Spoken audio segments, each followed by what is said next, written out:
सो अभी देखते हैं एक very important theory, Huygens principle. ठीक है, तो ह्यूजेंस प्रिंसिपल में एग्जाम में क्या लिखना है बहुत बड़ा क्वेश्चन, बिकॉज इतना सारा कुछ टेक्स्ट बुक में दिया हुआ है। तो हम लोग करेंगे क्या, इसको थोड़े पार्ट्स में डिवाइड कर देते हैं। सबसे पहले पॉइंट आपको एक्सप्लेन करना है कि वेव फ्रंट क्या होता है। याद रखना, Huygens principle is all about wave fronts. तो वेव फ्रंट क्या होता है वो आपको अच्छे से एक्सप्लेन करना है। वेव फ्रंट क्या होता है मैं आपको बता देता हूं। इमेजिन वाटर का सरफेस, वाटर के सरफेस में हम लोग स्टोन डाल दें तो पता है ना वेव्स ऐसे बाहर निकलती है। ठीक है, लाइक यहां पे अगर स्टोन गिरा तो यहां पे वेव इस तरफ जाएगी, कुछ वेव इस तरफ जाएगी। उन सारी वेव्स के जितने भी क्रेस्ट या फिर ट्रॉफ, उन सबको ज्वाइन करते हुए एक सरफेस जो बनेगा उसी को बोलते हैं वेव फ्रंट। तो सबसे पहले आपको वेव फ्रंट का डेफिनेशन दे दें, तो यहां पे डिफाइन किया हुआ है। Thus, a wavefront is defined as a surface of constant phase। याद रखना, वेवफ्रंट के जितने भी पॉइंट्स होते हैं उन सब पॉइंट्स के बीच का फेज डिफरेंस हमेशा जीरो होता है। तो पॉइंट नंबर 1 हम लोग क्या करेंगे, विल एक्सप्लेन द वेवफ्रंट। दूसरा, ह्यूजेंस प्रिंसिपल को आपको अच्छे से एक्सप्लेन करना है। ठीक है, यहां पे लिखा हुआ देखो, अकॉर्डिंग टू ह्यूजेंस प्रिंसिपल होता क्या Huygens principle, imagine this is suppose the source of a wave. ठीक है, यहां पे हम लोगों ने जैसे मान लो वो स्टोन डाल दिया, तो यहां से जो वेव बाहर निकल रही है, इनको ये जो मैंने बना रहा हूं ये वाला, इसी को बोलते हैं वेव फ्रंट। वेव फ्रंट के हर एक पॉइंट, यानी ये वाला पॉइंट, ये वाला पॉइंट, ये वाला पॉइंट, जितने भी पॉइंट्स होते हैं, तो all the points are behaving as an independent source of new wave front. इस छोटे से हिस्से में से नई वेव बाहर निकलती है, इसमें से भी नई वेव बाहर निकलती है, इसमें से भी नई वेव बाहर निकलती है। और इन सब वेव्स के टेंजेंट को ड्रॉ कर दे, अगर हम लोग ज्वाइन कर दे टेंजेंट को, तो इसी को बोलते हैं new wave front. This is all about Huygens principle. तो आपको ह्यूजेंस प्रिंसिपल में क्या एक्सप्लेन करना है। So, according to Huygens principle, each point of the wave front यानी wave front का हर एक point is a source of secondary disturbance। See, disturbance क्या है, यहाँ पे एक wave है। ठीक है, याद रखना, wave का एक ऐसा भी definition है, propagation of a disturbance is called a wave।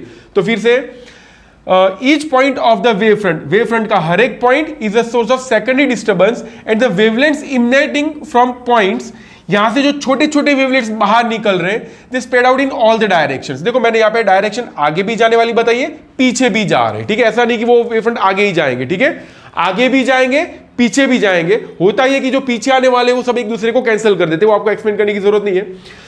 With the speed, कितनी स्पीड से जाती है ये वाली वेवलेट्स भी, ऑफ द वेव, जितनी वेव की स्पीड है उतनी स्पीड से ये सारी छोटी छोटी वेवलेट्स भी बाहर निकलती है। These wavelets emanating from the wavefront are usually referred to as secondary wavelets। देखो ये जो वेव है इसको तो हम लोगों ने वेव फ्रंट बोल दिया, बट ये जो छोटी छोटी वेव यहां से ऐसे बाहर निकलती है उनको बोलते हैं सेकेंडरी वेवलेट्स।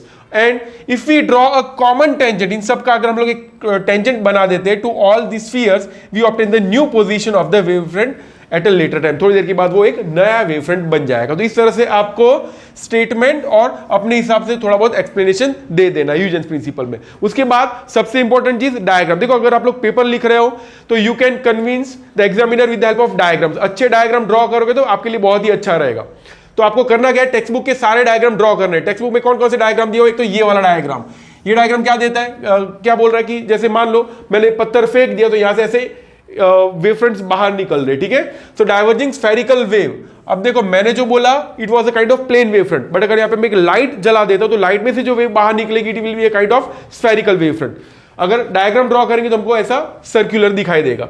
ये बहुत दूर जाने के बाद कैसा बन जाएगा, it becomes a plane wave front. तो यहां पे हम लोगों ने प्लेन वेव फ्रंट बताया हुआ है। देन अगेन ये वाला डायग्राम भी आपको एक्सप्लेन कर देता हूं।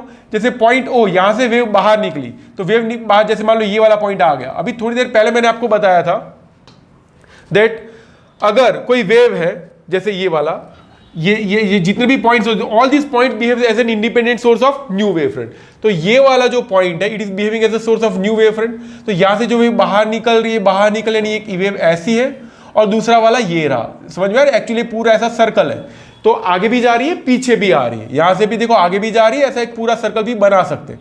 आपको एग्जाम में नहीं बनाना है, बट समझ सकते कि ये वेव आगे भी जा रही है और पीछे की तरफ भी आ रही है। और ये जो हम लोगों ने टेंजेंट बनाया, this gives a new wave front.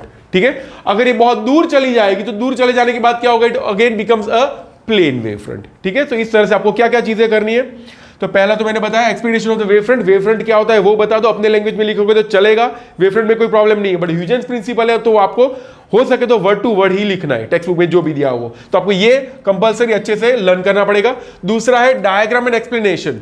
कौन सा डायग्राम, तो ये सारे डायग्राम आपको एक्सप्लेन करना है। जैसे ये वो है स्फेरिकल वेव फ्रंट के लिए, बहुत दूर जाने के बाद it becomes a plane wave front.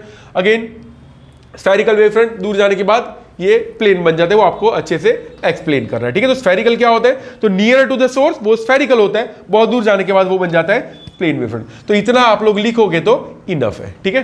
Thank you.